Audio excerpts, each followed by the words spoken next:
क्या आपने कभी सोचा है कि नर्क असल में कैसा होता है? बाइबल में नर्क के बारे में बताया गया है और यह विषय कई सालों से लोगों के बीच चर्चा और सोच का कारण बना हुआ है। सरल शब्दों में कहे तो नर्क को मृत्यु के बाद मिलने वाली सजा का एक स्थान या अवस्था माना जाता है। नर्क कैसा दिखता है? बाइबल नर्क के बारे में क्या बताती है? आपका स्वागत है मेरे प्रिय दोस्तों। आज हम जीवन और मृत्यु के बाद की गहराइयों में झांकेंगे, बाइबल की शिक्षाओं को समझेंगे और उन रहस्यों को उजागर करेंगे जो सदियों से मानवता को आकर्षित करते आए हैं। आखिर बाइबल हमें इस अनजानी दुनिया के बारे में क्या सिखाती है? अगर आप इस तरह के कंटेंट में रुचि रखते हैं तो कृपया हमारे चैनल को सब्सक्राइब करें ताकि आप हमारे आने वाले किसी भी वीडियो को मिस न करें। बाइबल में कई बार कहा गया है कि नर्क आग से भरा हुआ है। प्रकाशित वाक्य अध्याय 20 वचन 10 में लिखा है, जो उन्हें धोखा दे रहा था उसे आग और गंधक की झील में फेंक दिया गया, जहां पशु, अंतिम समय का विरोधी और झूठा भविष्यवक्ता पहले से ही हैं, और वे दिन रात हमेशा के लिए दुख सहते रहेंगे। क्या खोए हुए लोगों के लिए अनंत काल की सजा सच में है? जवाब है हाँ। जिन शब्दों का उपयोग किया गया है वे इसमें कोई संदेह नहीं छोड़ते। यूनानी भाषा ने इसे बहुत जोर देकर समझाया है, जैसे दिन रात और सदियों के सदियों तक लिखकर। इसका मतलब है यह सजा अनंत काल के लिए होगी। यीशु ने भी कहा था कि यह आग कभी नहीं बुझती। मरकुस अध्याय 9 वचन 43 में यीशु ने कहा, अगर तुम्हारा हाथ तुम्हें पाप करने के लिए उकसाता है तो उसे काट दो। इसका मतलब है उस चीज से दूर हो जाओ जो तुम्हें पाप करने के लिए मजबूर करती है। दो हाथों के साथ नर्क में, जो कभी न बुझने वाली आग है, जाने से अच्छा है कि तुम बिना हाथ के जीवन में प्रवेश करो। क्या आप जानते हैं कि नर्क शब्द प्राचीन यूनानी भाषा के अनुवाद से आया है, जो इब्रानी शब्द हिनोम की घाटी का मतलब बताता है? यह एक जगह थी जो यरूशलेम की दीवारों के बाहर थी। यहाँ मोलेक नामक देवता की पूजा और मानव बलि दी जाती थी, जिससे यह जगह अपवित्र मानी गई। बाद में इसे कचरा फेंकने और जलाने की जगह बना दिया गया। वहां की जलती आग और कीड़े इस जगह को पापियों के अंजाम का एक डरावना चित्र बनाते हैं। इस जगह को प्रकाशित वाक्य अध्याय 20 वचन 13 से 15 में आग की झील भी कहा गया है। इसमें मृत्यु और अधोलोक, मृतकों की दुनिया, को आग की झील में फेंक दिया जाएगा। इसे दूसरी मृत्यु कहा गया है, आग की झील, जो हमेशा के लिए परमेश्वर से अलग होने का स्थान है। और अगर किसी का नाम जीवन की किताब में नहीं पाया गया तो उसे आग की झील में फेंक दिया जाएगा। यीशु का संदेश साफ था। जब हम जानते हैं कि नर्क कितना भयानक है तो उससे बचने के लिए कोई भी त्याग करना जरूरी है। इसीलिए हमें परमेश्वर के राज्य को केवल इनाम के रूप में नहीं देखना चाहिए, बल्कि इसे त्याग के रूप में भी समझना चाहिए। नर्क को एक ऐसी जगह के रूप में भी बताया गया है जहां पूरी तरह अंधेरा होगा। मत्ती अध्याय 8 वचन 12 में कहा गया है कि कुछ लोगों को बाहर अंधेरे में फेंक दिया जाएगा, जहां लोग रोएंगे और दांत पीसेंगे। सोचो, ऐसी जगह जहां इतना अंधेरा हो कि कुछ भी दिखाई न दे और बस दुख और निराशा की आवाजें सुनाई दें। रोने और दांत पीसने के साथ खास शब्दों का उपयोग इस दृश्य की डरावनी प्रकृति को दिखाता है। आप अपने दांत तभी भींचते हैं जब आप बहुत ज्यादा दर्द में होते हैं। नर्क में हमेशा दांत पीसने की आवाज होगी, यह पक्का है। यीशु ने नर्क के बारे में बात करने से कभी नहीं झिझकते थे। वास्तव में उन्होंने बाइबल में सबसे ज्यादा बार इसके बारे में बताया। लेकिन कुछ उपदेशक और सेवकाएं ऐसी हैं जो अपने प्रवचनों में नर्क या उससे जुड़ी बातों का कभी जिक्र नहीं करते। दोषी लोगों को परमेश्वर से और किसी भी सच्चे सांत्वना के स्रोत से दूर कर दिया जाएगा और अंधेरे में फेंक दिया जाएगा। यह वह अंधेरा है जो स्वर्ग, जो रोशनी की जगह है, से बाहर होने के कारण आता है। वहां कोई आशा नहीं होगी। जो लोग बाहर होंगे वे अंधेरे के इलाके में होंगे। लेकिन यह सबसे बुरा नहीं है। वहां रोना और दांत पीसना होगा। दोषी लोगों का दुख बहुत बड़ा होगा। बिना किसी कारण के आंसू बहाना, आत्मा का कष्ट और हमेशा प्रार्थना करना, यह परमेश्वर के क्रोध के कारण होने वाले दुख को दिखाता है, जिसे दोषी लोग सहेंगे। जो लोग अपने पापों के कारण सजा पाएंगे वे दूसरों की खुशी को देखकर जलेंगे और अपने बीते हुए समय को डर के साथ याद करेंगे, जो अब उनके लिए खत्म हो गया है। अकेलापन सबसे गहरी तकलीफों में से एक है। पूरी तरह अलग और अकेला महसूस करना जैसे परमेश्वर के प्यार और दया से दूर हो जाना नर्क की सबसे बड़ी पहचान हो सकती है। 2 थिस्सलुनीकियों 1 में लिखा है, ऐसे लोग परमेश्वर की उपस्थिति और उनके शक्ति की महिमा से दूर कर दिए जाएंगे और हमेशा के लिए सजा पाएंगे। ऐसा परमेश्वर होना मुमकिन नहीं है जो पापों को सजा न दे। यह सोचना कि प्यार करने वाला परमेश्वर पापों को सजा नहीं देगा, यह भूल है कि परमेश्वर पवित्र भी हैं और उन्हें हमेशा न्याय और सही काम करना होता है। यहां जो सजा बताई गई है उसे हमेशा की बर्बादी कहा गया है और इसके लिए बाइबल में योनोस शब्द का इस्तेमाल हुआ है। यह शब्द 7 बार नए नियम में आया है और इसका मतलब कभी खत्म हो जाना नहीं है। इसका मतलब है खुशी और जीवन के मकसद का खत्म हो जाना। लूका अध्याय 5 वचन 37 में यीशु जिन शराब के चमड़े के बर्तन वाइनस्किन्स की बात करते हैं वे टूट गए थे, यानी अब वे काम के नहीं रहे। वे अभी भी मौजूद थे लेकिन उनका फिर से इस्तेमाल नहीं हो सकता था। लेकिन सिर्फ आग होना ही नर्क की पहचान नहीं है। दानियेल 3 में जब 3 यहूदी लड़के आग में थे तब परमेश्वर उनके साथ थे और उन्हें कोई तकलीफ नहीं हुई। नर्क एक ऐसा जगह है जहां लोग परमेश्वर से और उनकी सारी अच्छाई और आशीर्वाद से अलग हो जाते हैं। बाइबल में नर्क के बारे में यही कहा गया है, परमेश्वर की उपस्थिति से दूर। नर्क की डरावनी बात यह है कि वहां परमेश्वर और उनकी सारी खूबियां नहीं होंगी, लेकिन एक चीज वहां होगी, उनकी पवित्र और सख्त न्याय। परमेश्वर के लिए बदला लेना गलत नहीं है। यह हम तब समझते हैं जब बदले का असली मतलब जानते हैं। पुराने ग्रीक में बदले का मतलब गुस्सा या नफरत से नहीं होता। यह शब्द न्याय से जुड़ा है और इसका मतलब है ऐसा मजबूत न्याय करना जो कभी गलत ना हो या डगमगाए नहीं। जब हम हमेशा की बर्बादी शब्द सुनते हैं तो हमें यह नहीं भूलना चाहिए कि यह तकलीफ भी हमेशा के लिए है। जैसे स्वर्ग के आशीर्वाद हमेशा के लिए हैं, वैसे ही नर्क की सजा भी हमेशा के लिए है। कुछ लोग सोचते हैं कि नर्क के बारे में बताई गई बातें शायद एक तरह से समझाने के लिए सिंबॉलिक हो सकती हैं। चाहे असली आग हो या सिंबॉलिक के रूप में अंधेरा, मुख्य बात यह है कि नर्क एक बहुत ही भयानक जगह है।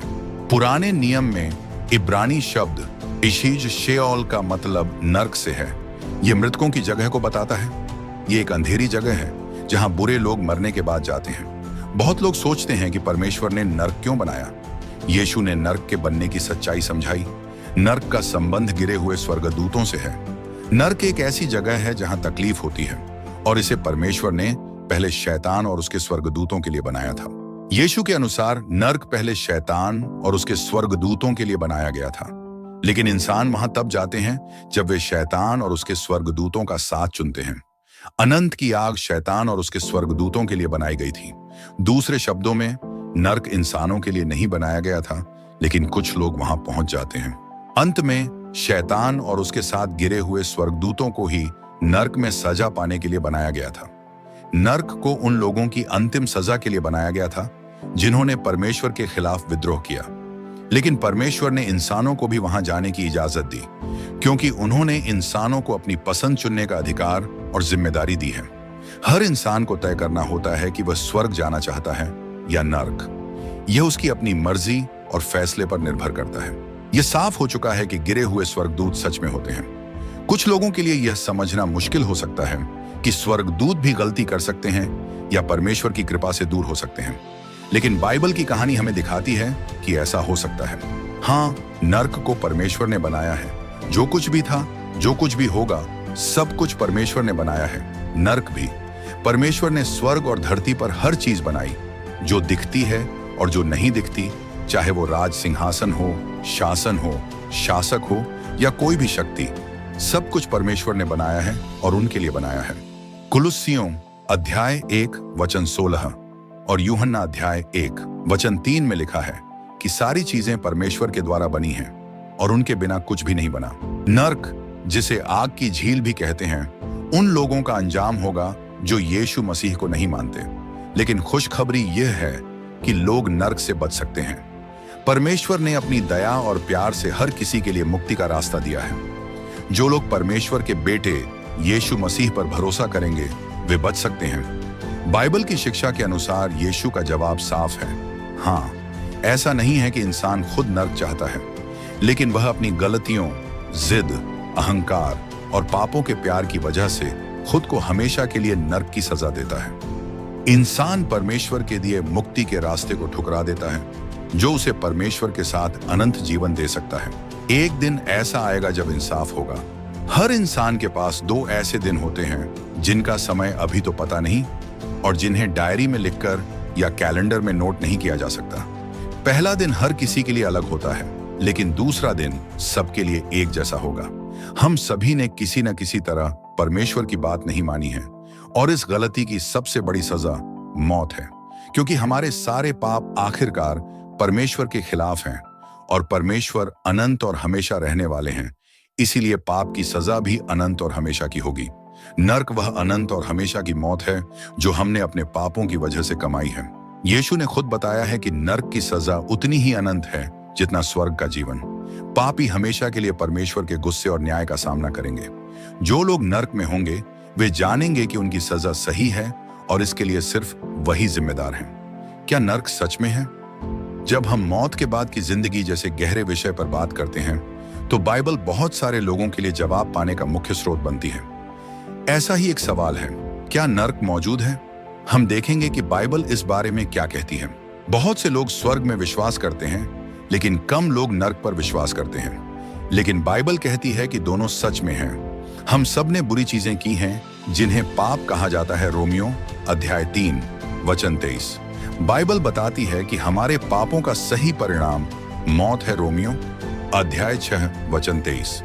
क्योंकि हमारी गलतियां परमेश्वर के खिलाफ हैं और परमेश्वर अनंत हैं, इसलिए हमारी सजा भी अनंत होनी चाहिए। यही अनंत सजा को बाइबल नर्क कहती है। बाइबल नर्क को अलग अलग तरीकों से बताती है। एक ऐसी जगह है जहां हमेशा की आग जलती रहती है। मत्ती अध्याय 25 वचन 33। ऐसी आग जो कभी बुझती नहीं। मरकुस अध्याय 9 वचन 44 से 48। एक जगह है जहां हमेशा का विनाश होता है। 2 थिस्सलुनीकियों 1। ऐसी जगह जहां लगातार दुख होता है और पीड़ा का धुआं हमेशा उठता रहता है। प्रकाशित वाक्य अध्याय 14 वचन 10 से 11।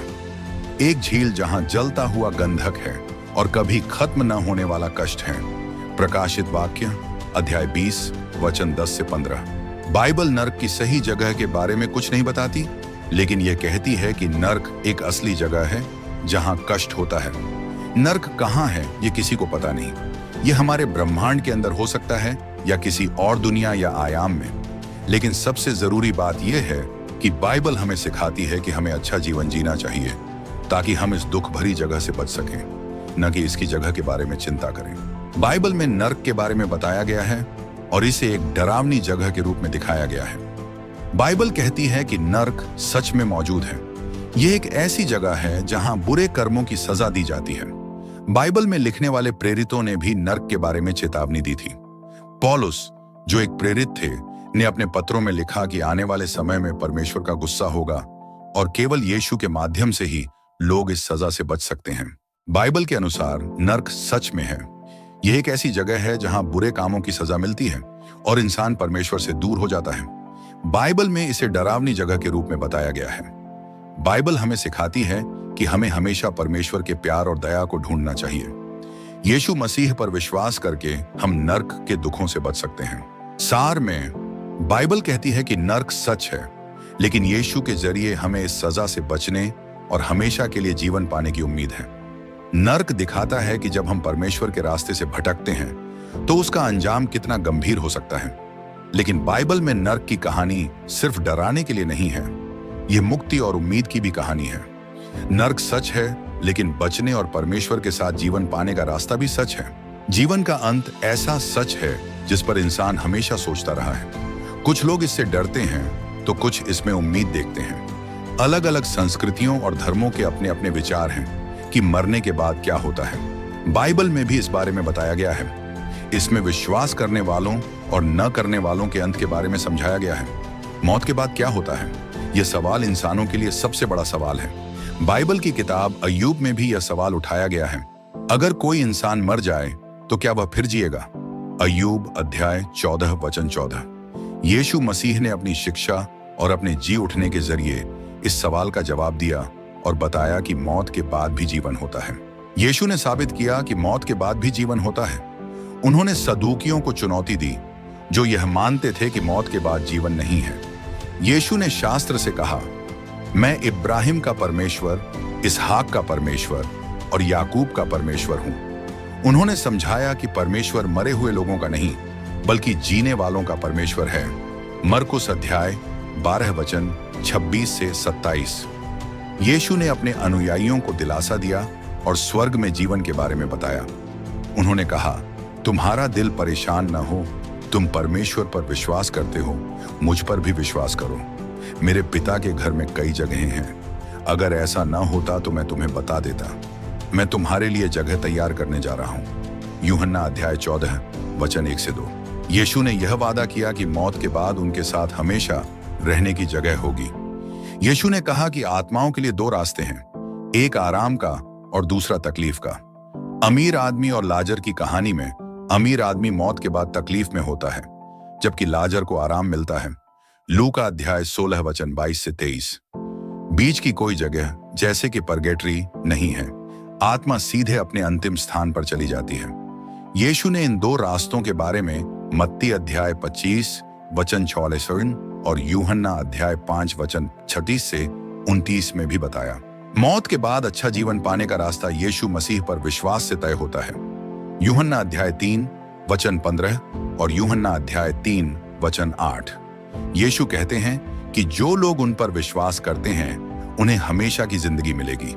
जो विश्वास करते हैं वे नष्ट नहीं होंगे, लेकिन जो विश्वास नहीं करते वे दोषी ठहराए जाते हैं। जो लोग यीशु को अपनाते हैं उनके लिए मौत के बाद का जीवन खुशी से भरा होगा, लेकिन जो लोग उन्हें ठुकराते हैं उनके लिए यीशु ने एक डरावनी जगह का जिक्र किया, जहां अंधेरा होगा और लोग रोएंगे और दर्द से दांत पीसेंगे। यीशु सबको समझदारी से सही रास्ता चुनने को कहते हैं। वह बताते हैं कि एक संकरा रास्ता है जो जीवन की ओर ले जाता है और एक चौड़ा रास्ता है जो विनाश की ओर। मत्ती अध्याय 7 वचन 13 से 14। कोई मौत पर जीत हासिल कर चुका है और दूसरों के लिए भी रास्ता बनाया है। यीशु ने अपने जी उठने के जरिए इन सवालों का जवाब दिया। विश्वासियों के लिए प्रेरित पौलुस के शब्द दिलासा देते हैं, जो मौत पर जीत का जश्न मनाते हैं। हे मृत्यु, तेरी जीत कहां है? हे मृत्यु, तेरा डंक कहां है? 1 कुरिन्थियों अध्याय 15 वचन 55। लेकिन मौत के बाद का जीवन उन लोगों के लिए अच्छा नहीं है जो यीशु को अपना उद्धारकर्ता नहीं मानते। न्याय के बाद जिनका नाम जीवन की पुस्तक में नहीं है, वे दूसरी मौत का सामना करेंगे और हमेशा के लिए आग की झील में डाले जाएंगे। प्रकाशित वाक्य अध्याय 20 वचन 4 से 15। नर्क का विचार डरावना लग सकता है, लेकिन अच्छी खबर यह है कि हम इसे टाल सकते हैं। अगर हम यीशु पर विश्वास करें और यह माने कि उन्होंने हमारे लिए बलिदान दिया है, तो हम इस बुरे अंजाम से बच सकते हैं। जैसा कहा गया है, आज ही उद्धार का दिन है। इसका मतलब है कि हमें इंतजार नहीं करना चाहिए।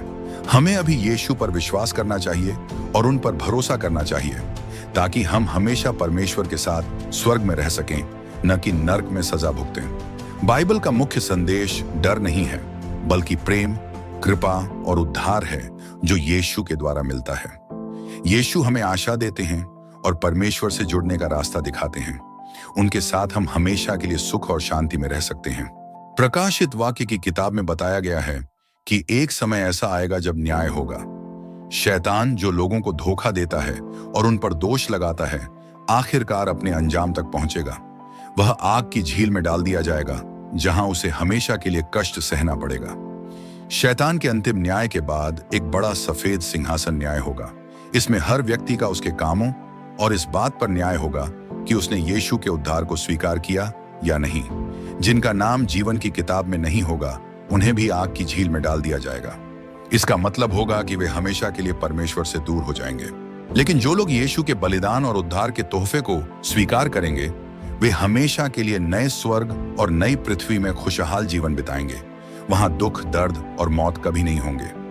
बाइबल में लिखा है, फिर मैंने एक नया स्वर्ग और नई पृथ्वी देखी, क्योंकि पहला स्वर्ग और पहली पृथ्वी मिट गए थे और समुद्र भी नहीं था। प्रकाशित वाक्य अध्याय 21 वचन 1। बाइबल में बताया गया है कि मृत्यु के बाद का जीवन यीशु मसीह में विश्वास पर निर्भर करता है। हमें दो रास्ते दिए गए हैं, यीशु के साथ हमेशा का जीवन या दुख में हमेशा की जुदाई। बाइबल हमसे कहती है कि यीशु के द्वारा दिया गया उद्धार स्वीकार करें। इससे हमें एक आशापूर्ण और शानदार भविष्य का वादा मिलता है। आओ हम प्रार्थना करें प्रिय स्वर्गीय परमेश्वर, आज हम यहाँ इकट्ठा हुए हैं ताकि आपकी वाणी की सच्चाइयों को समझ सकें। बाइबल हमें बताती है कि स्वर्ग और नर्क दोनों ही असली हैं। यह सोचकर मन भारी हो सकता है। प्रभु, हमें यह समझने में मदद करें कि हमारे चुनाव कितने महत्वपूर्ण हैं और उनके क्या परिणाम हो सकते हैं। हमें आपके प्रेम और यीशु के बलिदान की याद दिलाएं, जिसने हमें हमेशा की सजा से बचने का रास्ता दिया।